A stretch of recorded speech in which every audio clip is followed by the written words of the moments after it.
Thank you very much. And firstly, I'd like to welcome the Minister here and his officials from the Department and to thank them. I'm not going to say too much really about this circular and statement other than say I very much welcome it.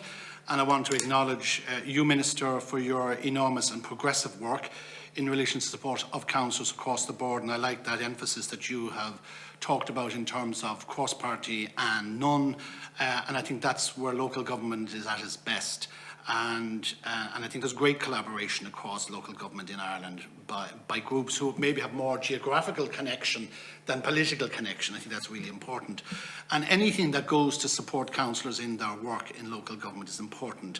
And this is only one aspect of the jigsaw in terms of supporting councillors. But, you know, and I know pay you've dealt with and conditions and there's ongoing issues.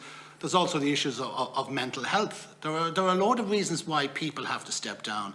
I mean, I took a look yesterday at the number of councillors who stood down. And there's a much more higher ratio of women than men, actually, which is another interesting indicator, who, since the elections in 2000, the last local elections, have left. And I take a personal interest in ringing them up, particularly if I know them, and ask them why. And I spoke to a woman the other day who just said, physically, that's the stress of it. Social media, there were many challenges around local government and they thought, do I really need this? You know, I have a family, I have other things to be doing. I could be doing a part-time job getting twice as much money. So I think there are many reasons why people have to take a break from a job. You have it in teaching, you have it in all professions, and this is no different. So I think we need to always bear that in mind. But I want to genuinely thank you because I think you have, you know, I mean, I know you've been a councillor for many years and you're embedded and steeped in local government over those years, and that you can see, and you bring that to this thing. And the ALG speak particularly well and strongly of you and your proactive engagement with them, and I want to acknowledge that. So what I would say is, in my parting words, is yes, this is great, Minister, but sometime in the future, and hopefully in the near future, we will start to focus both in this committee and you and your department and our officials, how we can devolve more powers to local authorities, more powers to our city and county councils, not less. I mean, we're taking powers away on a very regular basis. Yesterday in the Oireachtas through the HEA bill, we've taken councillors, city and county councils off the education authorities. They were blocked in terms of their veto, in terms of disposing to properties to the Land Development Agency. Now, there may be good reasons for some of them, or logistical reasons, or long-term reasons, but come on, if we're talking about supporting local government and local councils, whatever let's remember we need now to start talking about devolving more powers from central government to local authorities. Commensurate with that, with those additional powers comes responsibilities, and I acknowledge that too.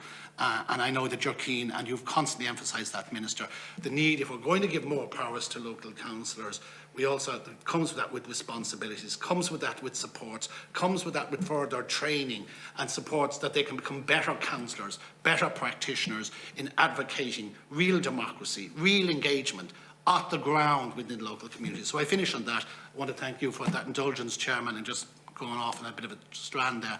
But I genuinely want to thank, and I think we're indebted. You come, you go, ministers, we're indebted to a really, really committed, professional, core personnel within the Department of Environment and Local Government. I know there's been big changes there in the last few years, and I want to acknowledge the ones that have moved on and the ones that are moving up, because I think we have a really good, strong relationship with the Customs House, with this committee. And I've been on it now for a good number of years, and I think that's a good relationship, and it's one that we need to continue. So well done to all involved. Thank you, Senator. Thank you, and thanks very much for your kind words, Senator Boyhan. And you're dead right, Senator Boyhan. There's a huge issue in terms of retention right up and down the country. And I've seen some very good local authority members who have left the field, unfortunately, and we're at a loss to their service because it was very, very important, and I saw that in my own local authority area as well. And I think it's very important that in terms of mental health, I know LAMA are doing significant work in terms of providing counselling.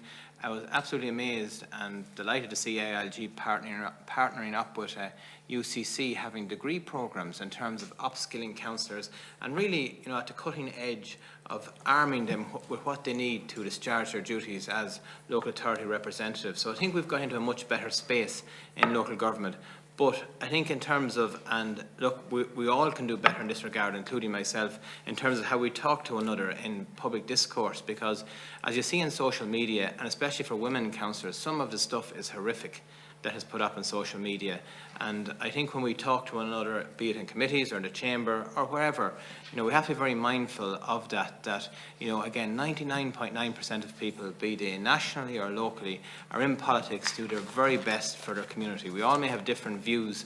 How we articulate those views is so important in a modern democracy, and in terms of discourse and how that's interpreted at social media level. I know in terms of the online regulation bill is weaving its way through the Oireachtas as well. There's so much more we can do in that space. It's going to be a huge challenge.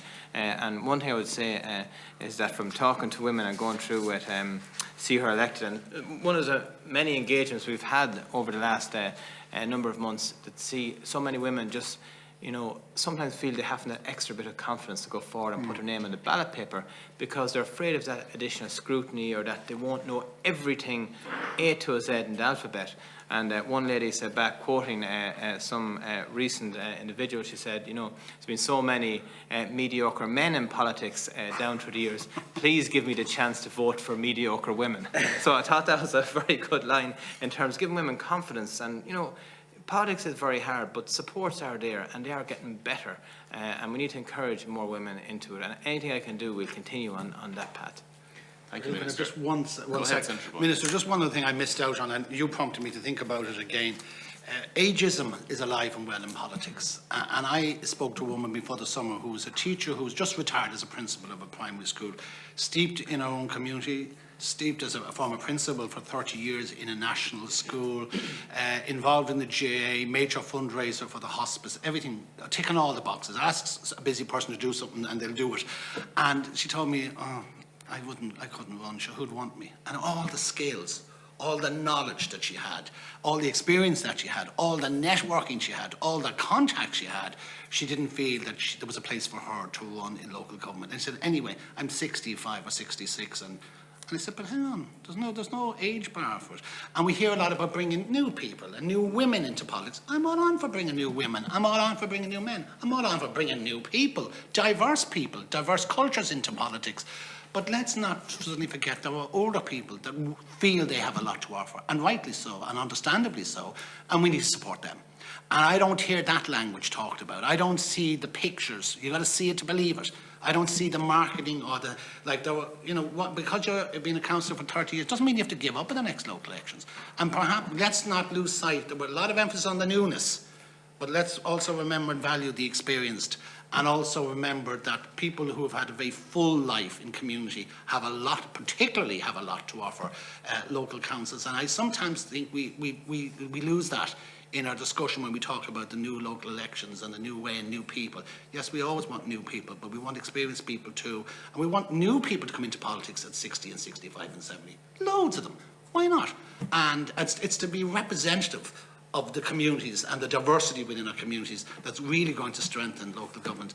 And I'd ask maybe you might just bear that in mind, just sometimes in the language, sometimes in the promotion of how we can engage as widely as possible with new people and experienced people coming in and staying and continuing to serve if they feel they're able to and want to. Thanks. Yeah, no, happy to take that on board. And retention is one of the issues that I've spoke about a lot during my tenure at the Custom House. And as I said, I always say this, is that, the council chamber needs to reflect the society that it serves, both in gender, in diversity, age, all strands, and in terms of the sectoral society, be it to have a business owner, a teacher, a community worker. You need people from all avenues in life to make up a society. And it's the same with our Dáil or Shannon. That's our aim in life, that the chambers will be reflective of the societies and the communities that they serve. And we're all working together trying to achieve that. And it is a challenge, but we have to keep trying.